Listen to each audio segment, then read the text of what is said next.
안녕하십니까? 이번 시간에는 정책 집행과 정책 평가에 대해서 지난 시간에 이어서 좀 알아보겠습니다. 정책 집행 과정은 그야말로 이제 정책 내용을 실현시키는 과정이라고 말씀을 드릴 수 있습니다. 그러니까 정책 의도를 실현하고요. 현실적으로 추상적인 목표를 현실에서 집행하는 겁니다. 그러니까 국민들에게는 그러니까 직접 영향을 미치고요. 피부적으로 와닿는 그런 단계라고 말씀을 드립니다. 정책 집행 단계에서는 그 각각의 그 정책 지침을 작성을 해야 되겠죠. 그러니까 세부 계획이라든지 그 목표 단계별로 이제 그 목표대로 이행해 나가는 겁니다. 그런 부분에 있어서는 또 당연히 자원을 확보하고요. 예산이죠. 그리고 그것을 배분하는 과정도 포함되어 있습니다. 그리고 실제로 집행하는 과정에서 현실적인 활동을 이제 관리 감독하고 이런 일이 집행 단계라고 말씀을 할 수가 있습니다. 정책을 결정하는 것과요, 정책을 집행하는 방식이 이제 크게 두 가지로 나눠져 있었는데, 하나는 이제 정치행정 이원론이 있고요, 하나는 정치행정 이론론이 있습니다. 정치와 행정이 이제 분리, 그러니까 결정과 집행이 분리되는 형태가 이원론이고요. 또 정치와 행정이 이렇게 같은 카테고리 내에서 이루어지는, 같은 집단에서 이루어지는 것을 이제 정치행정 이론론이라고 말씀을 드릴 수 있습니다. 그리고 이제 정책 집행자는 이제 우리가 이제 흔히 생각하는 행정부처죠. 그리고 또 민간에 위탁하기도 합니다. 그리고 지방에 위임을 하기도 합니다. 지방정부에 위임을 하는 거죠. 정책 집행에 대한 이제 평가가 있는데요. 이거는 이제 전체적으로 그러니까 정책 평가와 좀 다르게 집행에 이제 맞춰서 정책 목표가 잘 달성되고 있는가 거를 평가하는 방식이 있습니다.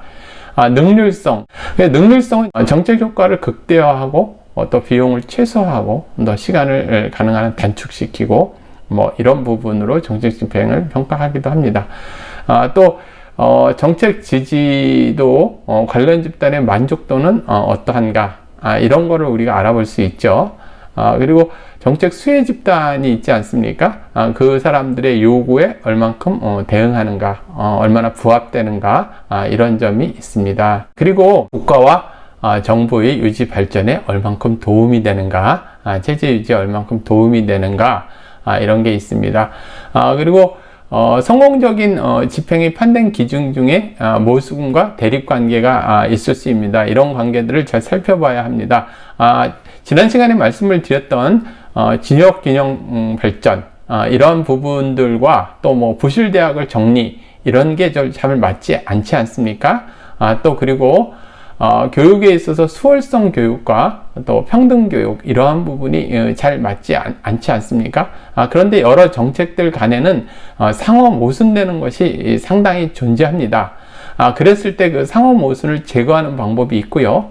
또 다른 영역에서 또 실현하는 방법이 있습니다. 가령 예를 들어서 지역균형 발전도 필요한 부분이고요. 또 부실대학도 정리를 해야 하는 거죠. 두 부분이 모순되고 대립된다 해서 포기할 것이 아니라 부실대학은 부실대로 정리하고 또 지역발전, 균형발전은 균형발전대로 또 추진하고 또 수월성 교육도 또 추진하고 또 평등교육도 또 추진하고 이런 식으로 상호 보완해 나가는, 다른 영역에서 서로 보완해 나가는, 모순은 되지만 다른 영역에서 또 돌봐줘야 될 부분들, 이런 부분이 존재하는 겁니다. 지금까지 이제 정책이 이제 집행이 됐죠. 그러고 나면은 이제 전반적으로 정책이 이제 다 집행된 이후에 집행 과정이나 정책 결과들을 대상으로 평가를 합니다. 정책 분석하고 좀 약간 구분되는 거는요, 합리적인 정책 결정이 되었는가, 이러한 부분의 정책 결정 시 이제 이루어지는 거를 정책 분석이라고 이야기를 하고요. 의제 결정이라든지 지난 시간에 말씀을 드렸지 않습니까? 정책 결정 과정, 이런 거는 이제 정책 분석이라는 용어를 쓰고요. 집행 과정이나 정책 결과, 이런 부분의 평가를 하는 것을 이제 정책 평가라고 이야기를 합니다. 특히 교육 정책 같은 경우는 정책 평가를 잘 하지 않는 경향이 있는데요. 사실은 더 엄밀하게 해야 하는 게 이제 교육 정책 분야입니다. 일단 정책 산출 평가라는 게 있는데요. 그러니까 단순한 효과를 보는 겁니다. 예를 들어서 저수지를 만들었다. 그러면 저수지가 얼만큼 많이 늘어났느냐. 특수학교를 세웠다. 그럼 특수학교가 얼마나 많이 늘어나냐. 산출적으로 얼만큼 많이 늘었나. 좀 계산하기 쉽죠. 그런 걸 정책 산출 평가라고 이야기를 합니다. 그리고 이제 정책 성과 평가가 있는데요. 산출을 통해서 얼마나 얻어졌는가. 이겁니다. 그러니까 저수지를 통해서 뭐 예를 들어서 쌀 생산이 얼마나 증산됐는가. 이런 거를 이제 정책 성과 평가죠. 단순 평가에서 좀 한 단계 넘어서 궁극적인 목적으로 이렇게 찾아보는 겁니다.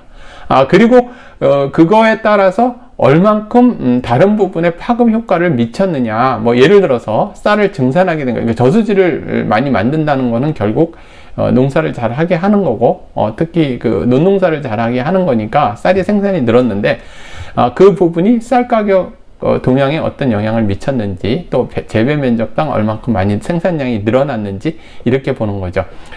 교육 부분은 이제 이런 부분을 평가하기가 사실 쉽지는 않습니다. 학교 수를 많이 늘렸다. 그것이 학생들 학력 향상에 얼마나 도움이 되고 또 만족도에 얼마나 많이 도움이 됐는가, 그것이 사회적으로 얼만큼 유익한 영향을 미쳤는가, 이런 거 평가하기는 좀 쉽지 않죠. 그러니까 좀 단순한 예로 쌀 생산량의 그 예로다 제가 좀 설명을 드렸습니다. 교육정책은 상당히 추상적인 부분이 있고요, 또 만족도가 다르고 생각하는 방식이 다르기 때문에 이런 부분이 좀 쉽지는 않습니다. 이런 걸 결과에 따른 분류라고 얘기를 하고요. 또 평가 주체에 따른 분류가 있습니다. 그러니까 내부 평가가 있고요, 또 외부 평가가 있고 그렇습니다. 뭐 내적으로 해보는 거고 외부에서 또 해보는 경우도 있는 거죠.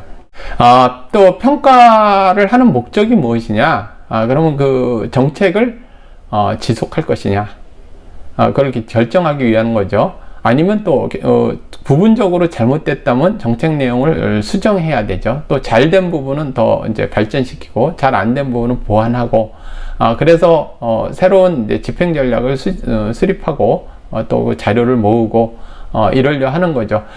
그리고 또 이제 그 집행 과정이나 여러 가지 과정상에 어떤 부분이 잘 됐고 어떤 부분이 잘못돼서 어떤 책임이 있었는가, 이제 그런 부분이 있는 거고요.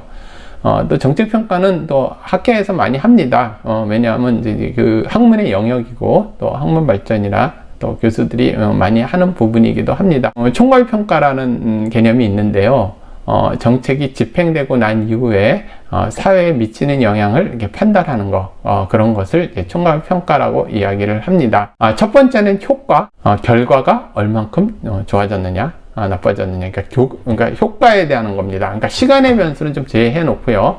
만약에 예를 들어서 수준별 수업을 했다 그러면 얼만큼 학생들의 잠재력, 또 학생들의 만족도, 이런 거, 또 학력 향상, 이런 부분에 시간이 흐른 후 결과가 나타났느냐, 뭐 이런 거, 그러니까 정책 목표가 달성됐는지 여부를 보는 겁니다. 정책 목표가 충분히 해결됐고, 그러니까 달성됐고, 또 교육 문제가 해결됐다, 이렇게 하는 경우도 있고, 또 뭐 거의 효과가 없었다, 또 그냥 비용만 많이 들었다, 그럼 정책 중단이 되겠죠. 또 우리나라 같은 경우는 대부분 흐지부지 되는 거죠. 정권이 바뀌면서 뭐를 폐기하거나 또 그 부분의 실패를 인정하는 것이 아니라 그냥 흐지부지 되면서 더 센 정책이 나온다, 제 말씀을 드렸죠. 악순환 이론에서 말씀드렸습니다. 그리고 정책 효과가 분명히 있는데 좀 미약하고 좀 문제가 계속 지속되고 별로 해결되지 않는다, 또 악화된다, 이랬을 때는 좀 정책을 확대하는 방법이 있겠죠. 그리고 이제 능률성이라고 그러는데, 이거 얼만큼 투입돼서 얼만큼 나타났느냐, 이런 부분이 있죠.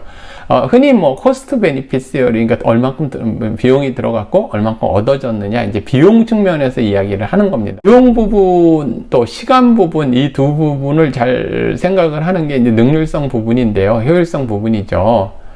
비용이 정책 효과보다 너무나 크다, 그러면 중단이 되는 거겠죠. 뭐 효과는 거의 미미한데 시간만 많이 들고 비용은 엄청나게 사회적 비용이 들었다, 또 예산이 들었다, 그랬을 때 중단하게 되는 경우가 있고요. 정책 효과가 그래도 비용에 비해서는 훨씬 크다, 이렇게 판단했을 때는 계속 추진하는 겁니다. 그리고 좀 이렇게 봐서 좀 애매하고 또 부분적으로 수정을 하면 좀 다른 방법을 찾아볼 수 있다. 이럴 때는 수정하여서 계속 진행을 하게 되는 겁니다.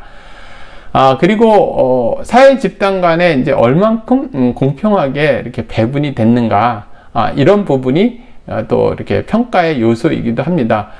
여러분, 그 수월성 교육을 예를 들면은 수월성 교육이 반드시 이렇게 그 잘하는 학생들이나 우수한 사람들한테만 혜택을 가고 수혜 집단이고 그렇지 못한 학생들한테는 혜택이 가지 않는다. 흔히 이렇게 생각을 할 수가 있죠. 근데 꼭 그런 건 아닙니다. 예를 들어서 우리나라 인재를 잘 키우면 그 사람들이 우리나라의 그 경제, 사회, 뭐 여러 영역에서 상당히 발전을 시키고 또 그런 부분들이 전체 국민들한테 상당히 또 베니핏으로 돌아옵니다. 또 교육 부분은 이런 게 장기적인 거고요. 눈에 보이지 않는 것이기 때문에 단기간으로 생각할 수 없는 측면이 있습니다. 뭐 마찬가지로요. 왜 특수교육을 하느냐? 뭐 일정 수혜 집단한테만 국민의 세금을 몰아주느냐? 근데 그런 것이 또 아니라 민주주의 사회에 있어서는 사회적 비용이 든다 하더라도 그것이 전체 사회에 얼마나 도움이 되느냐? 그러한 부분이 그러니까 아주 좀 약간 산술적이거나 단기적인 것이 아니라 종합적이고 또 교육 철학적이고 또 여러 가지를 잘 생각을 해야 하는 겁니다. 그래서 일반 그 행정에서 좀 단순한 부분도 있지 않습니까? 그런 부분에 대해서 교육 부분은 상당히 고차원적이고 또 깊이 있고 또 좀 장래를 보는 그런 여러 가지가 고려돼야 됩니다. 교육 정책이라는 부분은 고도의 그 깊이 있는 사고와 또 미래를 볼 수 있는 비전, 철학적인 사고, 또 국민적인 그 이해, 뭐 이러한 것이 바탕이 돼서 이루어져야 되는 겁니다.